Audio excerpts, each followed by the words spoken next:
예, 반갑습니다. 인문학을 요리한 남자, 인문학 셰프 세범입니다. 자, 우리 앞선 논에서는 우리 현재 한국 사회가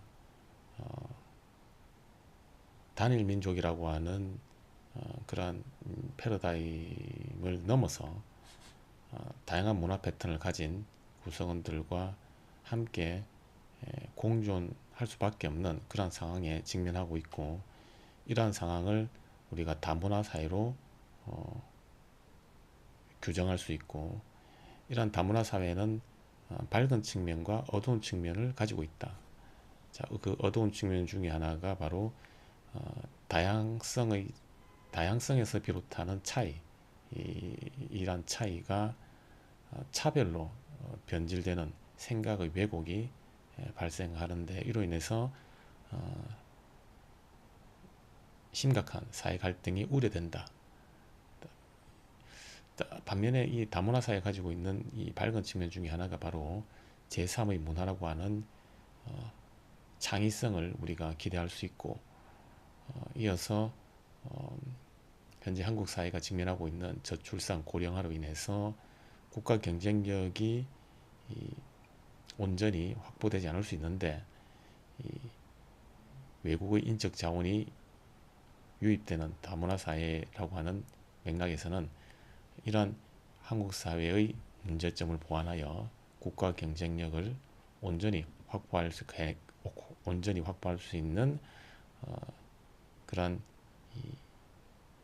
가능성이 보인다. 자, 그런데 우리 특히 이 밝은 측면의 경제적 측면과 관련하여 한국의 국가 경쟁력이 외국 인적 자본을 바탕으로 저출산과 고령화 문제를 해결하여 국가 경쟁력을 온전히 확보할 수 있다. 이런 관점은 결국은 이 다문화 사회에서 이 외국이 다문화 사회에서 외국을 다문화 사회에서 외국에서 유입된 인적 자본이 결국은 사회 전체 이익과 효용에 기여한다. 이러한 관점에서 다문화 사회의 밝은 면을 바라보고 있습니다. 이러한 관점을 우리가 철학적으로 조금 접근할 때 우리는 이 공리주의 관점이다 이렇게 볼 수가 있어요. 공리주의라고 하는 것은 어, 예측되는 어떤 행위의 결과가 내지는 예측되는 시스템이 작동한 결과가 최대 다수에게 최대의 행복을 기대할 수 있으면, 그러한 이 행위 내지는 제도는 도덕적으로 선한 것으로 우리가 평가하는 그러한 이 철학적 관점이라고 볼 수 있는데, 바로 이 외국의 인적 자본으로 인해서 우리 국가의 경쟁력이 높아지는, 즉 사회 전체 이익과 효용이 증가하는 이러한 것을 기대할 수 있다라고 하는 이러한 관점은 일종의 공리주의 관점에서 다문화 사회의 밝은 면을 평가한 것이다 이렇게 우리가 볼 수가 있습니다. 자, 이 관점과 관련하여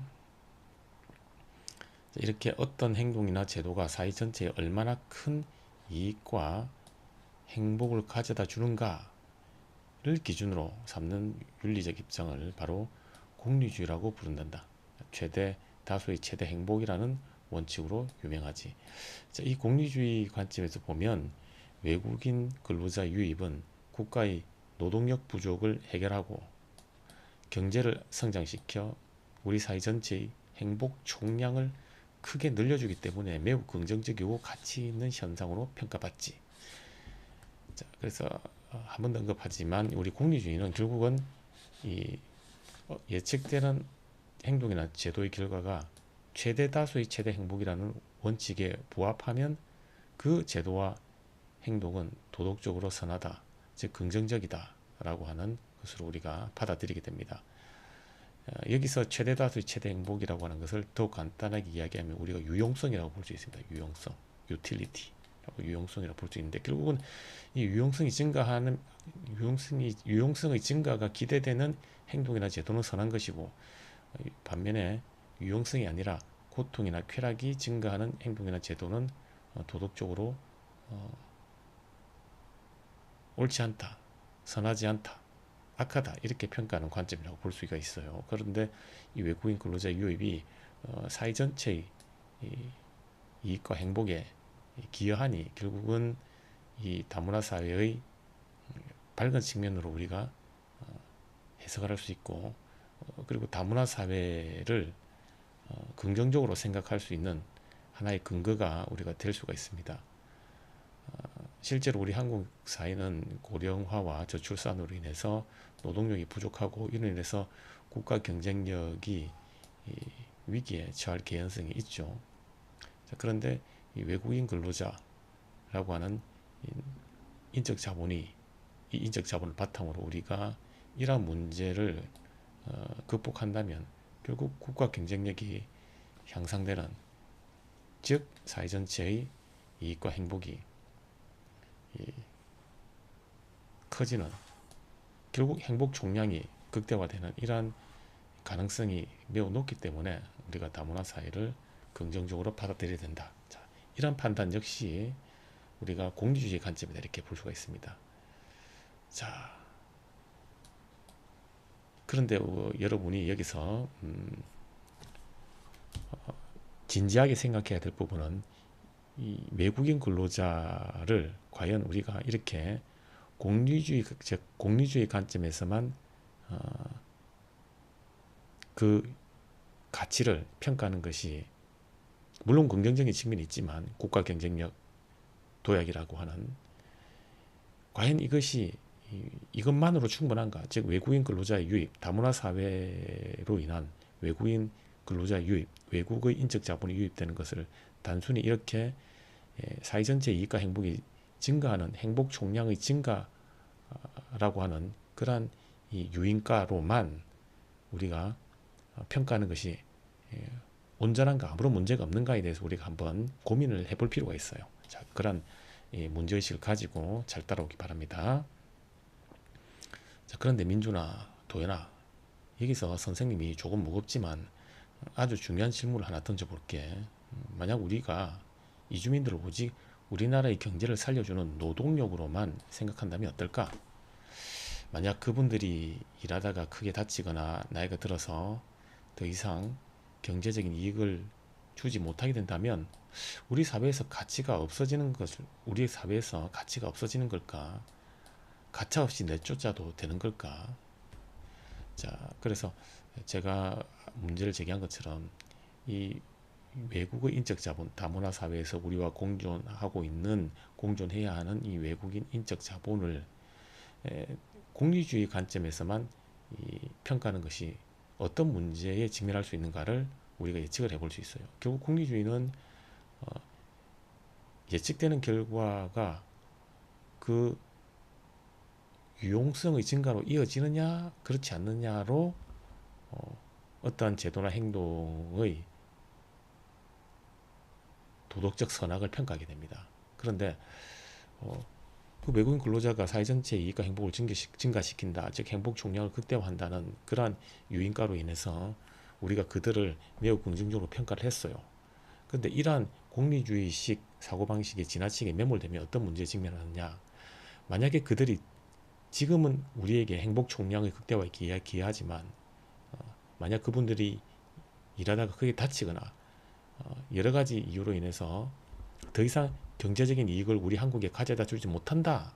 그러면 공리주의 관점에서는 이들의 인적 자본은 행복 총량을 극대화시키는 것이 아니라 행복 총량을 오히려 다운시키는 결과에 직면하기 때문에 이들의 효용 가치가 없어진 결과 이들을 도구처럼 내쫓아도 된다 라고 하는 생각의 방향이 정당화될 여지가 남아있는 거예요. 자, 그러한 문제점을 선생님이 현재 언급하고 있는 겁니다. 자, 그러니 도현이가 아니요, 그건 너무 잔인하고 비인간적이에요. 기계 부품도 아니고 사람이잖아요. 바로 그거야. 도현이가 방금 느낀 그 마음을 철학적으로 가장 완벽하게 설명해 주는 학자가 있어. 바로 독일의 철학자 임마누엘 칸트란다. 칸트는 도덕적 행동의 기준으로 의무론을 주장하면서 이렇게 말했어. 인간을 결코 단순한 수단으로 대하지 말고 언제나 동시에 목적으로 대하라. 이 칸트의 의무론 관점을 다문화 사회에 적용해보면 엄청난 깨달음을 얻을 수 있단다. 이주민들을 단순히 우리 경제를 굴리기 위한 수단으로만 취급해서는 절대 안 된다는 준엄한 경고가 되는 거지. 자, 현재까지의 맥락을 정리를 하자면 결국 공리주의 관점에서 외국인 근로자 유입을 평가한다는 것은 그들의 효용가치, 그들이 얼마나 행복 총량에 기여하는가를 기준으로 평가하게 되고, 만약에 지금 현재는 행복 총량에 기여하지만 여러 가지 맥락으로 인해서 그들이 더 이상 행복 총량에 기여하는 것이 아니라 오히려 행복을 감소시키는데 영향을 주게 되면 더 이상 그들은 가치가 없어지게 되죠. 따라서 우리가 그들을 우리 사회로 수용하는 것은 도덕적으로 선한 것이 아니라 도덕적으로 악한 그런 것으로 평가하게 됩니다. 결국 그렇다면 그들을 어떻게 해야 될까요? 결국 그들을 우리가 내쫓아야 되거나 필요 없으니까 그들의 인권을 경시하는 그런 방향으로 이어지게 됩니다. 자, 결국 이것은 어떤 문제가 있느냐? 그 문제를 성찰하기 위해서 우리가 칸트라고 하는 이 철학자의 도덕에 대한 관점으로 평가를 해보자는 겁니다. 이 칸트의 두 번째 도덕 법칙, 바로 인간 존엄성 정식, 인간 목적성 정식이죠. 여기에 따르면 인간을 결코 단순한 수단으로만 대하지 말고 목적으로 대하라. 즉 인간은 우리가 쓰다 버릴 수 있는 물건이 아니라는 겁니다. 물건이 아니다. 자, 그런데 우리가 공리주의 관점에서 외국인 근로자를 효용이 증가한다는 이유로 우리가 포섭했다가 우리가 끌어안았다가 더 이상 효용 가치가 없어지니 행복 총량에 기여하지 않으니 그들을 내쫓는다는 것은 그들을 우리의 효용 가치를 극대화시키기 위한 수단으로만 취급하는 거죠. 수단으로만. 그들이 인간이라는 이유만으로, 즉 선악을 판단할 수 있는, 동물과 달리 선악을 판단할 수 있는 인간이라는 이유만으로 존중하는, 즉 목적으로 대우하는 것이 아니라 쓸모가 있으면 끌어안고 쓸모가 없으면 물건 부품처럼 버린다라고 하는 수단으로 취급하게 됩니다. 자, 그러니 이것은 칸트의 두 번째 도덕 법칙, 즉 인간을 결코 단순한 수단으로만 대하지 말고 언제나 동시에 목적으로 대하라는 이 두 번째 도덕 법칙을 위배하게 됩니다. 자, 결국 이 칸트의 이 도덕 법칙을 통해서 우리가 공리주의식 다문화 사회를 바라보는 관점이 가진 문제점을 우리가 짚어낼 수가 있어요. 즉 공리주의 관점에서 다문화 사회를 바라보게 되면 이질적인 우리와 다른 문화 패턴이 행복 총량에 기여하면 그 문화 패턴을 우리가 수용하고, 행복 총량에 기여하지 않으면 그 문화 패턴을 과감히 제거한다 라고 하는 관점이 정당화됩니다. 그런데 그 제거 대상이 물건이 아니라 사람이기 때문에 이것은 칸트의 관점에서 보면 인간을 사람처럼, 인간을 도구나 부품처럼 취급하는, 즉 수단으로 취급하는 그러한 방향으로 이어지기 때문에 결국 이것은 칸트의 도덕 법칙이 지향하는 보편윤리와는 거리가 상당히 먼 그러한 공경으로 이어지게 됩니다. 자, 계속 이어서 그들이 우리에게 경제적 이익을 주든 안 주든, 어떤 피부색이나 국적을 가졌든 상관없이 그들 역시 우리와 똑같이 스스로 존엄성을 가진 인간 그 자체이기 때문에 우리가 마땅히 그들의 인권을 존중하고 차별 없이 대우해야 한다는 도덕적 의무를 일깨워주는 거란다. 자, 그래서 우리가 칸트의 두 번째 도덕 법칙으로 공리주의 관점에서 다문화 사회를 평가하는 관점을 성찰해 보니 공리주의 관점이 간과할 수 있는 부분, 즉 효용 가치가 행복 총량의 극대화에 기여하지 않으면 우리가 처음에 끌어안았던 그 이질적인 문화 패턴을 물건이나 부품처럼 제거 내지는 버릴 수 있다. 이것은 그 대상이 인간이기에 더욱 심각한 문제에 직면한다. 즉 인간을 그렇게 부품이나 도구처럼 필요할 때는 취했다가 필요 없을 때 버리는 것은 인간을 수단으로 취급하기에 칸트의 두 번째 도덕 법칙에서는 도저히 이것은 용납을 할 수 없다 라고 하는 걸 우리가 확인할 수가 있습니다. 자, 결국 우리가 칸트의 두 번째 도덕 법칙으로 공리주의 관점에서만 다문화 사회를 바라보는 것은 결국은 이 칸트의 두 번째 도덕 법칙이 지향하는 보편 윤리에 온전히 부합할 수 없다는 걸 암시한다, 시사한다 이렇게 우리가 평가할 수 있습니다. 자, 결국 진정으로 성숙한 다문화 사회로 나아가기 위해서는 어떻게 해야 할까? 공리주의가 말하는 것처럼 다문화가 가져다주는 사회적, 경제적 이익을 현명하게 활용하는 것도 당연히 중요해. 하지만 그 밑바탕에는 반드시 칸트가 강조한 인간 존엄성에 대한 조건 없는 존중이 가장 단단한 주춧돌처럼 깔려 있어야 한다는 점, 우리 친구들이 꼭 기억해 줬으면 한다. 자, 그래서 종합적으로 정리하자면 우리가 다문화 사회를 바라보는 시각은 두 가지 축이 균형을 이루어야 됩니다.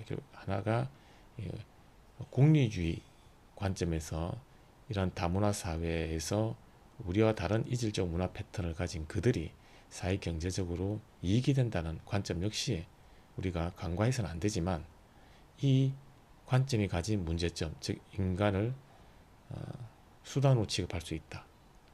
그래서 이 문제점을 우리가 명확하게 인식하고 반드시 이 인간을 절대로 어떠한 경우에도 수단, 또 물건이나 부품처럼 취급해서는 안 된다라고 하는, 즉 인간은 그러한 행복 총량에 기여하거나 기여하지 않느냐와 무관하게, 그런 조건과 무관하게 인간이라는 이유만으로 선악을 판단할 수 있는 인간이라는 이유만으로 그 인간을 존중해야 한다는, 즉 목적으로 대우해야 한다는 그러한 이 칸트의 의무론이 지향하는 축을 튼튼히 가지고 있어야 된다. 결국 우리는 다문화 사회를 공리주의라고 하는 축과 칸트의 의무론이라고 하는 축, 양자가 균형을 이루어서 칸트의 의무론이라는 축으로 인간 존엄성에 대한 튼튼한 기반을 바탕으로 그들을 사회 경제적 이익에 기여할 수 있는 방향으로 우리가 함께 공존하는 것이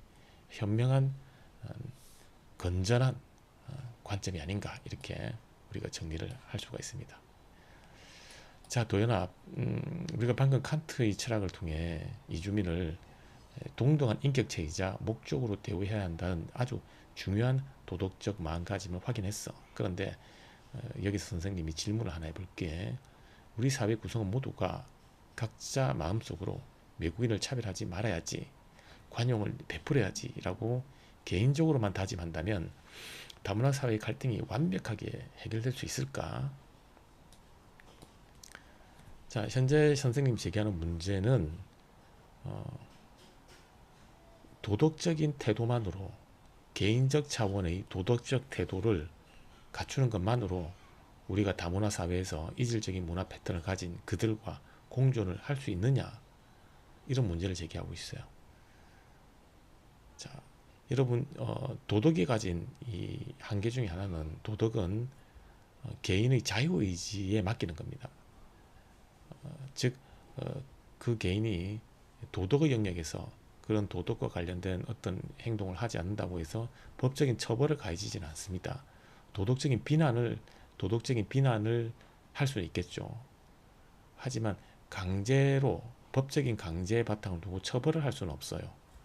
자, 그러다 보니까 이 개인의 도덕적 차원에서만 다문화 사회를 대하는, 공존할 수 있는 그런 태도를 도덕적 차원에서만 논의하는 것은 현실에서 실제적인 강제력을 확보하기가 어려울 수도 있다는 문제가 발생하는 거예요. 그러면 우리는 이 문제에 어떻게 대처해야 되는가?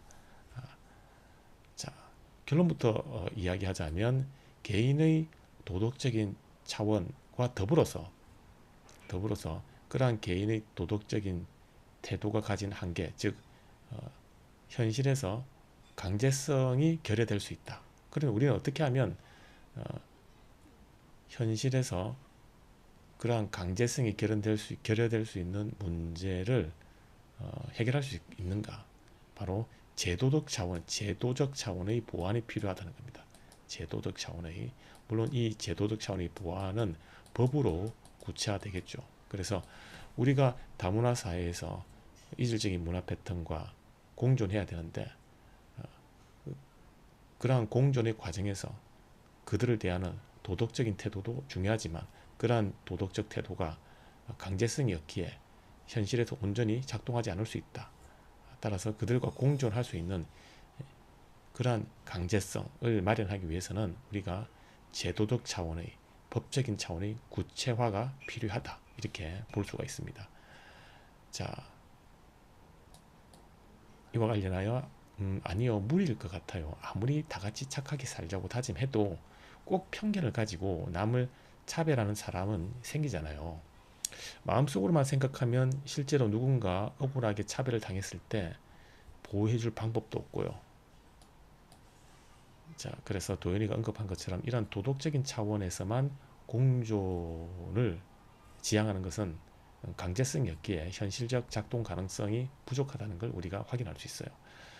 자, 그래서 아주 정확하게 짚었어요. 개인의 선한 양심이나 도덕심에만 기대기에는 현실적인 한계가 너무 뚜렷하지요. 자, 그래서 국가가 나서서 부당한 차별을 막고 모두가 평등하게 살아갈 수 있는 규칙을 법과 제도로 단단하게 못 박아두는 과정이 반드시 필요해요. 이것을 사회학에서는 관용의 제도화라고 부른답니다. 자, 그래서 우리가 다문화 사회에서 공존할 수 있는 그러한 이 방향을 온전히 지향하기 위해서는 개인의 도덕적 양심, 도덕심, 도덕적인 태도에만 기대하는 것은 일정한 한계가 있다는 거다. 일정한 한계가 있다는 겁니다. 왜냐하면 도덕은 강제가 아닌 개인의 자유의지에 맡기는 것이기 때문에 그 도덕적 행동을 하지 않는다고 해서 법적인 처벌을 가하지 않습니다. 그저 비난만 받을 뿐이죠.